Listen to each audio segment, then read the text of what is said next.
As an ambassador, my job is not to interfere in domestic politics, but this issue of integration and trying to make the ethnic community feel absorbed and integrated into a culture is a fundamental part of my job, because the threat to America from angry, unintegrated young men in ethnic ghettos of Europe is as much of a threat to us as it is to you in Denmark. So that's why when we got here in August of 2005, we aggressively went out to try to reach the hand of friendship in a symbolic way to the young people and leaders in the ethnic communities of Denmark. And that's an important part, I think, of trying to marginalize the extremists and to help the moderate Muslim community feel a part of society. But you know, when the mayor of Odense visited the mosque, he was heavily criticized by his colleagues. Why do you think that is? Well, I think it's unfortunate, you know, and this is new in Denmark, this whole issue of integration and absorption of minorities and trying to live with people who are different. You know, in America, we've had 100 years of experience with that. We fought racial wars over it. We had wars in every major city in America in the 1970s. And we learned that the political leaders had to be symbolic example setters to the rest of society to show the hand of friendship. And that's why, for example, after 9/11, the president, the very next day, took off his shoes and visited a mosque in Washington to show that Islam is not the enemy. It's the 2%, as I talk about in the book, that are extreme and that are angry at the West, who are the enemy, but not the great religion itself. And that's why I think it's important for leaders to show that the Nation of Islam and those who adhere to it are our friends. But do you think it would be a good idea for the Danish Prime Minister, for instance, to visit a mosque? Well, you know, I hate to get involved in domestic politics, but I do know, after I visited the ghetto of That's a political Vossmosa, signal in visiting the ghetto. It is, and after I visited, Princess Mary visited.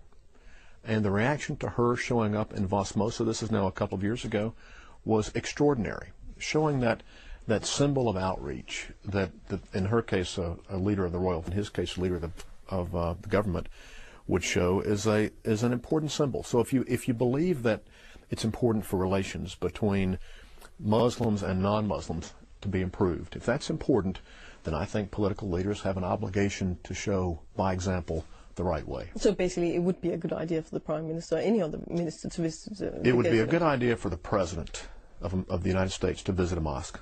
I'll say that. But you can't say whether it would be a good idea for the Danish. And they have many times. But do you think the Muhammad caricatures could have been published in an American newspaper? Do you think that would have been possible or likely?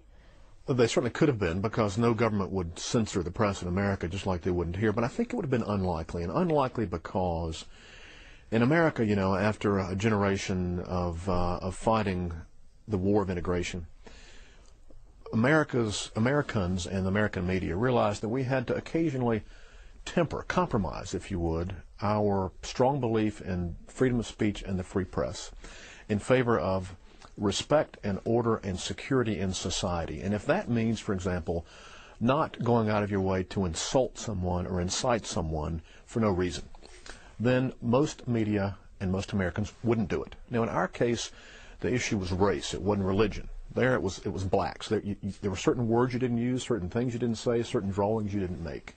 And we learned to stay away from those things in order to encourage diversity and tolerance and peace and security in our society. That's why I don't think the cartoons would have been published by any serious media in America. But during your trip around in Denmark, a Dane told you that it seems like Danes are more fond of the freedom of speech than Americans, and you tend to say maybe he's right. Can you develop on that? Well, I think he may be right, and again, that's because, you know, as much as we value free speech and free press, it's in our Constitution, of course, in our First Amendment. Americans, at some point in our history, decided that it was more important to have an ordered, integrated, diverse, peaceful, secure, harmonious society, harmonious racially, harmonious from an ethnic perspective, harmonious religiously, than it was to each have the individual right to insult our neighbors, to incite violence, to draw offensive cartoons just for the heck of it. And so I think in America we've decided that it's more important to have a responsible press and and a secure, peaceful society than it is to champion the cherished right of individual free media and free speech. We champion it. We won't censor it, but we're going to criticize you as leaders. We'll criticize you in the media if you unnecessarily incite violence or hatred or antagonism amongst our diverse society. But and we are different in that respect, in part because America is so much more diverse than Denmark is. But do you think Denmark is developing in this direction, having people from other countries and other regions living here, but basically just within the last 13, 14 years? I think you are beginning to face some of the challenges that America has started facing 60 or 70 years ago, when the ever-present minority that was always in America began to exercise some of its political rights and be heard and be seen. And you're seeing that now in Europe with the growing population of immigrants, in your case primarily immigrants from Muslim countries.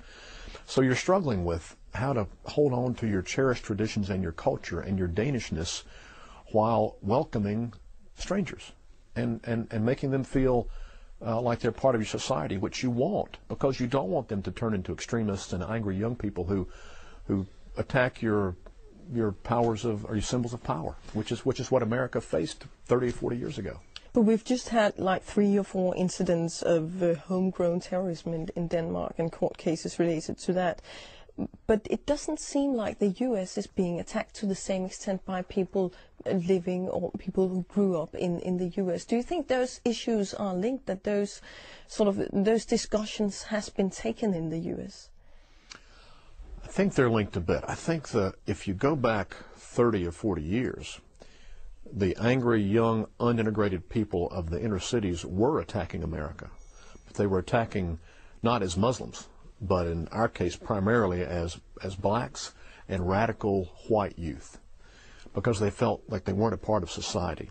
I think you are seeing that same example here now. We've seen it recently, not just in the terrorist attacks, but you see it in the gang wars. Copenhagen. These are angry young immigrants who don't feel like they're that they have a stake in the future here, and they aren't part of the system. So what can we then learn from the U.S.? Well, you know, America made a lot of mistakes as we tried to address this issue of integration.